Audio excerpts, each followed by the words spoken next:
Hello and welcome to episode 155 of My Circus, My Monkeys. Supervisors like you are under a lot of stress, usually more than the folks you supervise. Do some of these stressors sound familiar? Are you tired of not getting what you need from your supervisor?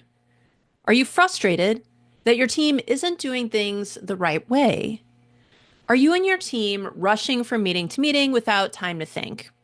And finally, do you and your team simply have too much to do on a regular basis? If any of these sound familiar, stay tuned to find out how one supervisor managed to take control back for herself and her team.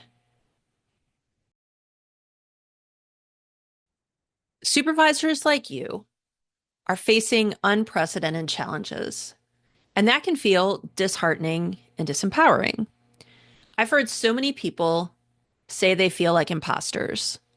But that's without realizing that they and you have been put in unreasonable and unrealistic situations. Of course, you're not going to feel successful when too much is being asked of you and your team.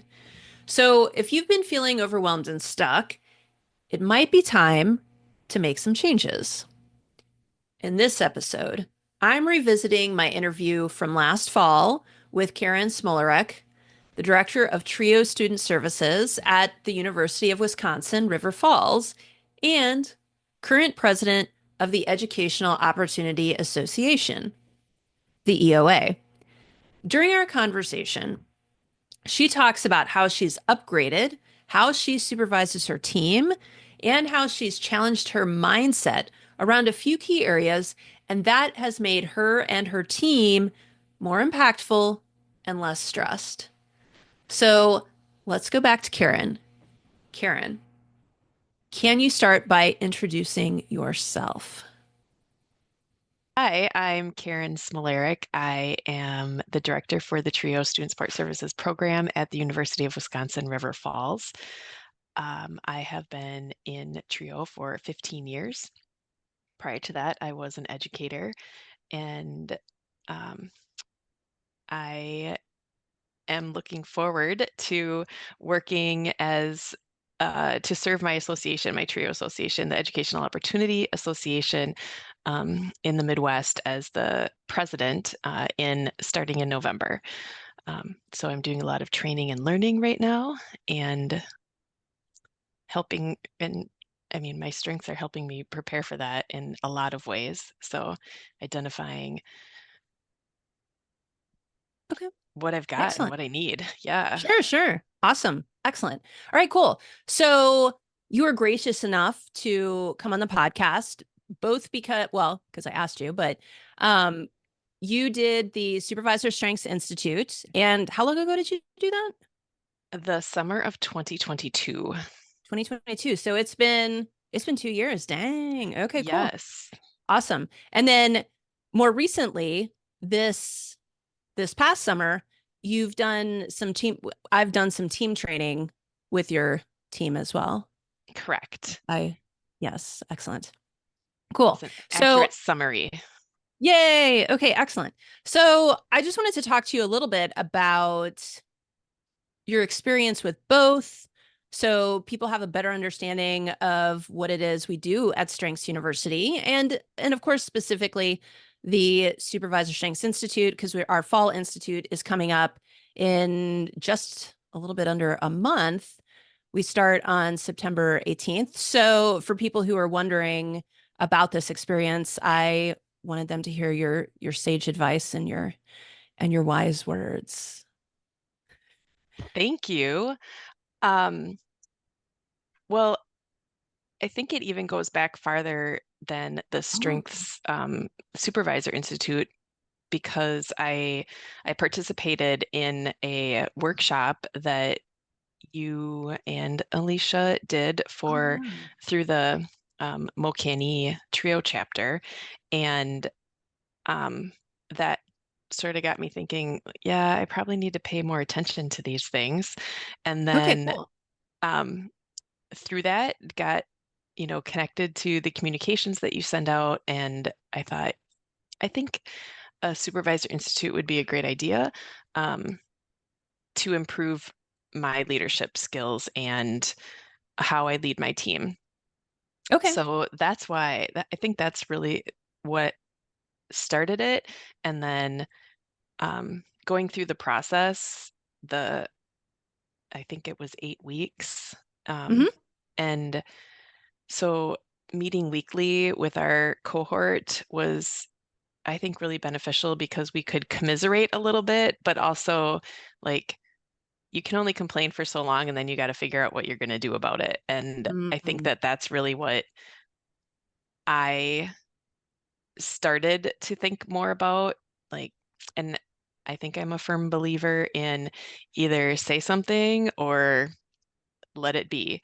And you have to decide which one you're more comfortable with going, which path you're going to take. And so helping it also, I think part of one of the other things is that my strengths changed. My top five changed over Mm. about 5 years through the COVID process.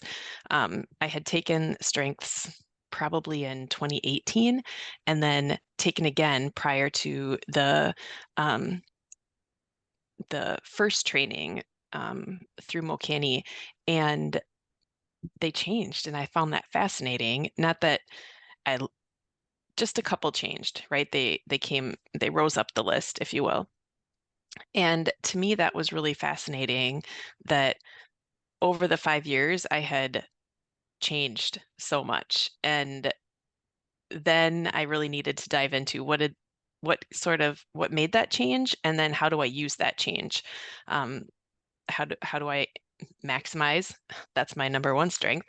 Mm. Maximize this process. And so that was really eye-opening to me as well, because I don't think I felt like I changed until I really started looking at what those strengths were and how I really was using them. Mm. That's Okay. Yeah, yeah, yeah. kind No, of that's a a journey, I guess. yeah, for sure. Yeah, and I forgot about that earlier Mokeni training. So awesome to see that all those connections. Boom, boom, boom. Hmm. Excellent.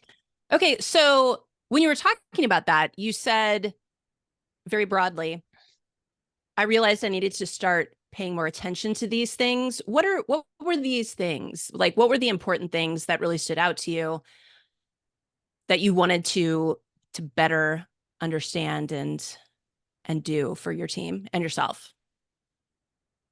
One of the things that I was really struggling with is the leadership I was seeing at my university, and that I was looking for something different, and that I maybe needed to make it myself or Mm. share that expectation with my supervisor. I need this from you in order to improve my program, improve myself, move my team further, be better recognized on campus. And I realized that I had the strengths to make it happen. Ah. And then having that discussion with my supervisor on the strengths that they had and how we actually complement each other really well, but I hadn't really recognized that. And and then I expanded that into my team and how, I mean, I need all of the things that they have. And through the most recent training, really seeing it spread out, that we have strengths in the different areas of relationship building and strategy and or strategic thinking. And I don't remember all the exactly the right words to say probably, but that was really insightful for me and I think my team to see how we are complementing each other, and that while I wouldn't do it a certain way, the way someone else does it is getting the job done, and I'm okay with that. Um, but there was a time when I would want it done a certain way, and Mm. I am much better at saying, if you're going to get this end result,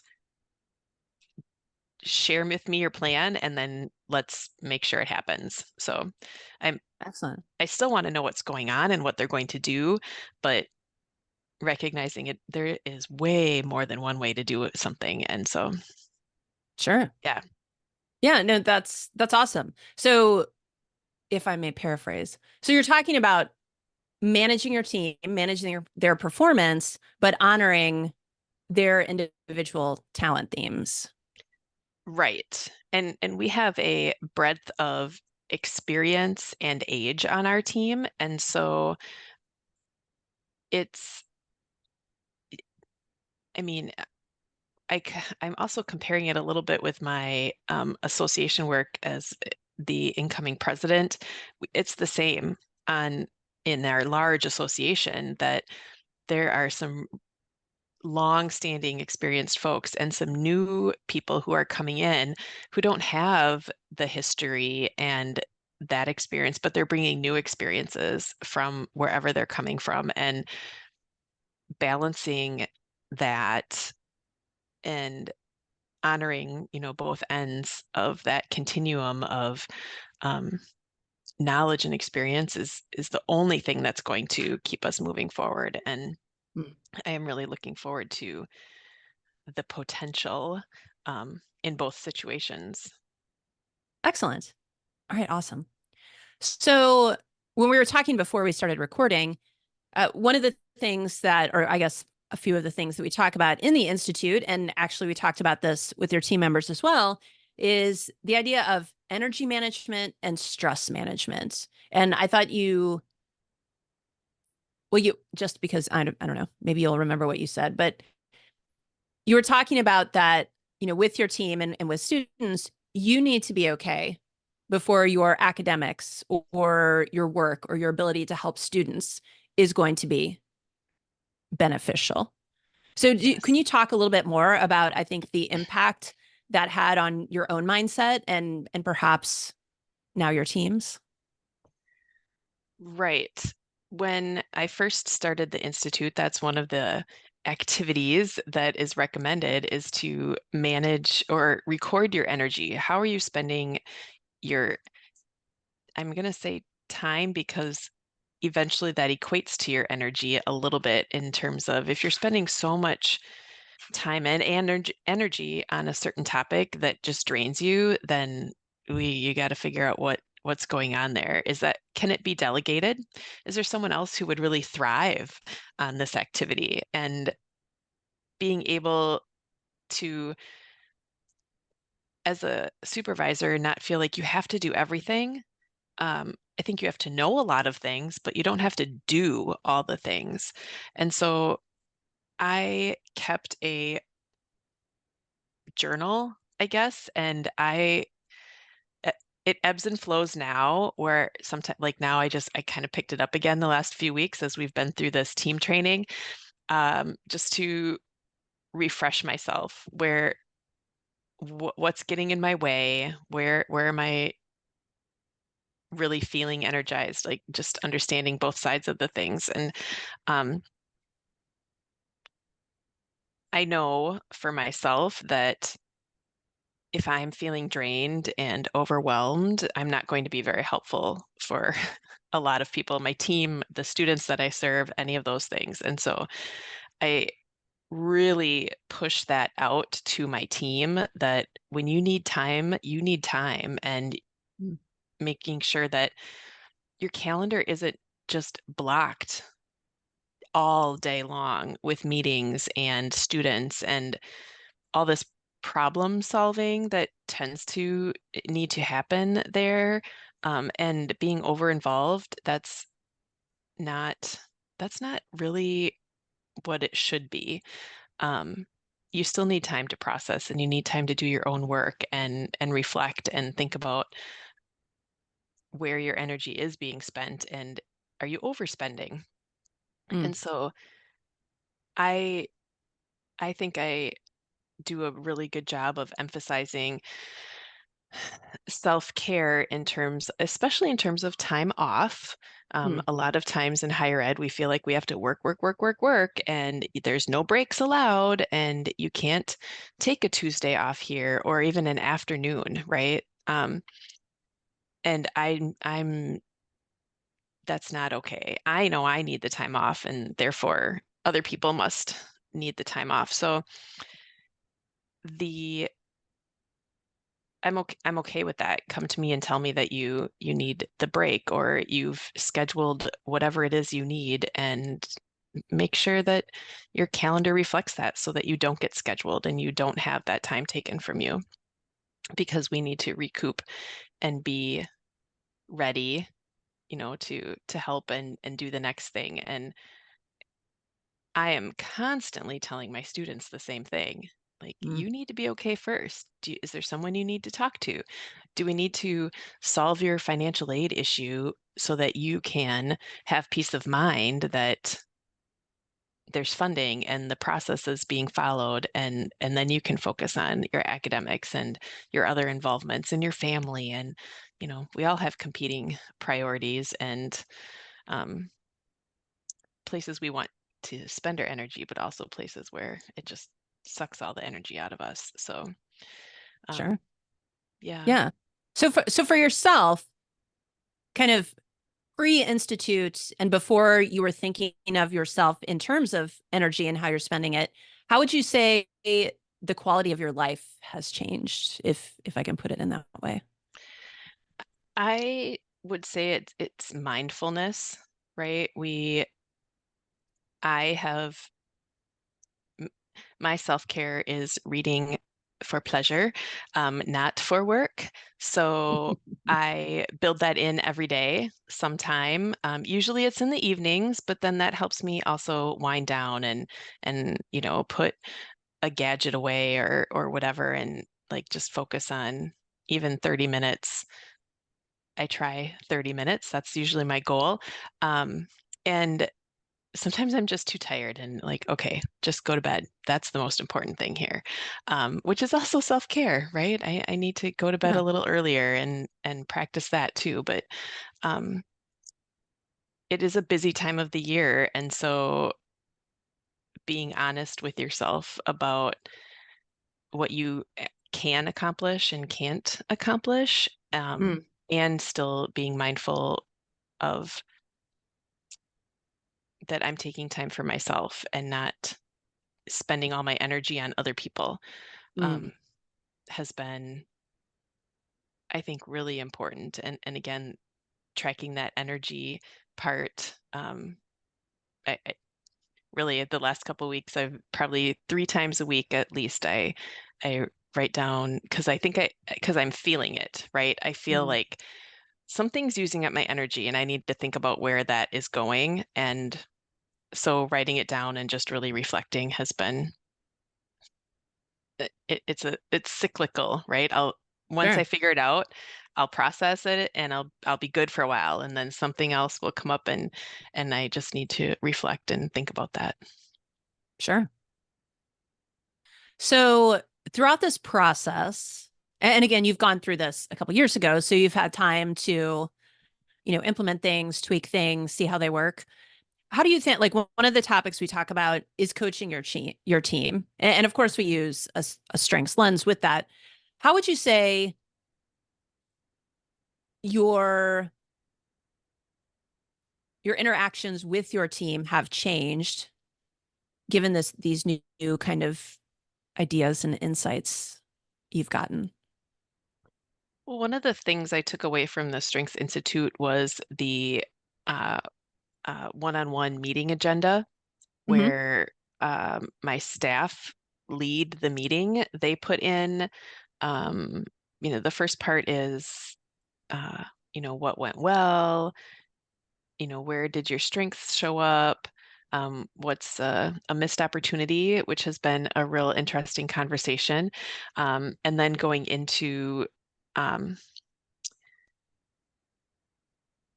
key topics and our priorities. Priorities has been a big thing. Um, when we first started using it, my staff were just listing all their tasks under priorities. And I said, no, that's a task. You're just doing something. What's the most important thing you plan to accomplish next week? And I think that has really also helped my staff focus in on a, a priority, what's important. And sometimes they carry over and it's the same priority for weeks, right? Based on what we're doing. Um, but it ebbs and flows, and I think it um, helps with our focus as a Mhm. team. Um, I also, based on my staff strengths, and again, they vary greatly, um, helping sort of to reassign um, activities in our uh, program so that someone isn't, I don't know, stuck doing something that is not energizing, right? If it's really dragging you down, then let's see if someone else is more interested in it. Um, and we specifically have a new staff has 1 year under their belt, and oppositely, we have a staff who will be retiring in less than 1 year. So the it's a really interesting place to be in because we have a lot of opportunity to make good change and not just sort of throw things up in the air and see who catches things, Mhm. but be more intentional based on talents and interests and strengths that we're helping people find their energy in the program instead of just using it all up. Excellent. And I love that you talked about priorities because I find that so many folks, especially in higher ed, there's so many things to do. Thinking about priorities seems insane because when you have 50 things to do, what even is the point of prioritizing? But it's super important because how else are you going to focus that energy? So that's awesome that you're talking about it because realistically, there's no way everybody, folks that are listening, there's no way you're going to get everything done. It's not possible. Nope, something has to give. Otherwise, Yeah. yes, otherwise you're just paralyzed with things to do. Yeah, for sure. And you mentioned that maximizer is your number one talent Yes, theme. So would you say that the tools you got in the Institute have empowered you to really maximize how your department works? definitely. And it, I've also talked a little bit about how I sometimes my maximizer gets in my way where I think things have to Mm, be literally the most maximized. And I have, I think, I think so. I think it's true, but I am much more comfortable with a little bit is still maximizing. And so how can we make small improvements instead of giant improvements or trying to shoot for the moon when really you just need to take a couple steps and other things will happen to make improvements and people will see that, oh, yeah, we've made this one change and now this next thing is better as well.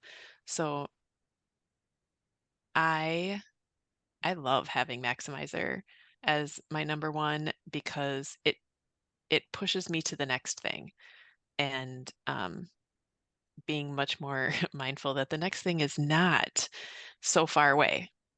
It's mm, it's just the next step. Um, I think that's helped me, but also my staff. Like I said, we're maximizing their strengths by putting them in places in our program that they enjoy, that they find energy in, and that fills their bucket without overflowing it. sure. So now maximizer is less about perfection and about progress for you. Right. Yes. And Okay. again, something we preach to our students, progress, not perfection, but we rarely Right. take that in on ourselves. So, yep. Excellent. All right, cool. So having gone through both the Institute and then well, we call them group coaching sessions. So like 2 hour, she bought a package of 3 2 hour sessions and we covered a few topics with her team. What else what else do you want to say about your experience with either of those that you think have made a really big impact for you and your team that you would like other people to know about? Honestly, I think that like the package essentially of me going through the supervisor so that I could learn more about myself and leading and how listening to the my cohort talk about their struggles and triumphs essentially, um, and making connections to what they learned and how I Mhm. might also use that learning. Even if I hadn't had this situation yet, it could come up. So how do I how can I internalize that and process it through for my own experience? Because the even though I'm on the student affairs side, we had faculty in our institute, and we had um, folks that weren't, trio oriented like I was, but we still experienced a lot of the same things. And that's, I love that kind of experience. So the package I'm talking about is going through the Strengths Institute as a supervisor, learning about yourself and being able to implement change to improve yourself. And then now adding it onto, I mean, even 2 years later, but it, things were just changing so much. And Sure. it really just felt like an opportune time, with some of the changes that I've Mhm. talked about in our team, to bring them in to also help them manage the change, which is what one of our session was about, and recognize that they bring so much to the table, and how Mm. we can use that to overcome, some challenges, but also maybe even avoid them because we can plan for it ahead. Because we have what it takes to make it work. We just sometimes don't recognize that. Sure. Awesome. Excellent. So one of the challenges we face, especially with the Fall Institute, is that folks are coming off one of the busiest times. You've got prep for people Hmm. coming back to campus, they're coming on campus, people are worn out, they're exhausted. And here I am suggesting that they enroll in an 8-week program. What would you say Right. to people who are feeling like that? Because that, you know what, from an energy management perspective, like part of it, I get it. We need we do need downtime. But would you challenge them at all to perhaps take advantage of this opportunity now rather than, oh, maybe later when things slow down? Well, I think people could argue there's never a good time, so why not now, right? And I think for the reasons that you say, that you're coming off a high energy time, so the institute would be a good way to refocus your energy, better understand how you're using it, and then wrapping in, since it is 8 weeks, wrapping into how do I make spring semester maybe less Mm, energy deficient, right? How can I use my energy appropriately as I start the next semester? Because that turnover is even crazier, you only have 4 weeks turnover, you don't have a whole summer. So, mm. um, yeah, that's, I would say, Okay. why not? Yeah. Why There's not? never going to be the best time ever. No, it's true. I mean, so people like, well, I can't now. So many things are going on, and hopefully, like you can agree or disagree with me here, but that's what we're trying to do is give you the tools to navigate those challenges more effectively, so that ultimately you're using less energy to accomplish more and to achieve your goals without all the stress that currently accompanies them often for folks. Correct. I I mean, the tools that I have, I still have my, engaged checklist, posted up on my bulletin board. So my expectations checklist, right? Have I Mm, been clear sure. about my expectations? Do people know? Do my team know exactly what I'm telling them to do or asking them to do? Do they understand the outcomes? Have I given them what they need to be successful? Mm. And that's a constant reminder for me. And I think that also backs up, using the one-on-one meeting agenda. They're filling the things in. If I have something I want to add, I can access it and I can add that in as a discussion point, or following up on professional goals. That's um, we're I sometimes feel like we preach a lot to students, set your goals, plan what you're going to do, and we aren't so good at doing that ourselves. And that has also um, just been an important part. Obviously, it's required by my job to put my professional goals in, but reminding myself Mm, of what they are when I meet with my supervisor so that I'm keeping that in the forefront as well. sure. Excellent. All right. Well, thank you, Karen. I appreciate you so much bringing your time and your energy to the podcast. And I'm so glad that you had a great experience both at the institute and with the training that we just did for your team. And so any last thing that you would like to share with anybody, or you want to wrap us out or anything like that? And when you say wrap us out, is Do a little fun wrap. I do a don't little know. fun rap? No, I I'm don't always have those challenging. skills. Yeah, I'm always telling Alicia she should wrap us out, and she just immediately says, "No, I'm not doing that." So that was more of Nope. a joke. But any last words of wisdom for the people? I will reiterate, there is no best time to get your training, so do it now. Do it while and it is important.